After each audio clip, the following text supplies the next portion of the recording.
Europe 1, 7h56, Thomas Soto. À gauche, en ce moment, il y a la majorité gouvernementale, il y a la gauche de la gauche et les frondeurs qui ne s'y retrouvent pas complètement dans cette majorité, il y a les écolos, et puis il y a Cécile Duflot. Bonjour Dany Cohn-Bendit. Bonjour Thomas. Ce matin, c'est d'elle que vous voulez nous parler. Qu'est-ce que vous lui voulez à Cécile Duflot? Eh bien, parce que je ne comprends pas très bien ce qu'elle veut. En tout cas, j'ai lu avec attention son interview dans Le Monde, où elle dit qu'il y a une aggravation de la distance entre les élites et le peuple. Alors, est-ce que c'est vrai ou c'est faux? Eh bien, je dis c'est pas si simple. Parce que Marine Le Pen, élite, a une partie du peuple avec elle. Sarko, élite, a une autre partie d'un autre peuple avec lui. Et même Hollande a, même s'il est moindre maintenant, une autre partie du peuple avec lui. Donc de parler du peuple, ce n'est pas juste. S'il y a un constat à faire, c'est les élites traditionnelles ont perdu le contact avec les couches populaires. Bon, après, il y a une chose qui est sûre, c'est que Cécile Duflot a des convictions. Elle ne veut pas d'un ministère contre un plat de lentilles. Ils ne sont pas si nombreux, les politiques qui ne s'aplatissent pas pour un portefeuille, Dany. Ah, mais elle est extraordinaire, Cécile Duflot. C'est l'opportunisme intelligent.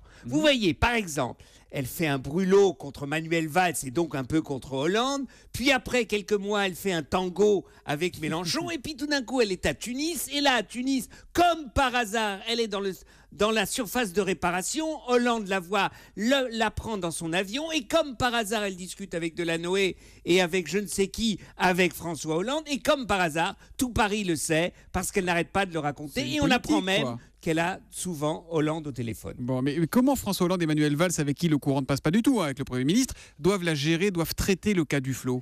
Eh bien, en fait, s'ils proposent, les deux, quelque chose d'intelligent aux écolos, eh bien, moi je vous dis qu'elle sera de nouveau dans un ministère et que Hollande n'aura pas Cécile Duflot contre lui aux élections présidentielles de 2017. Vous l'aimez bien ou pas, Cécile Duflot, vous?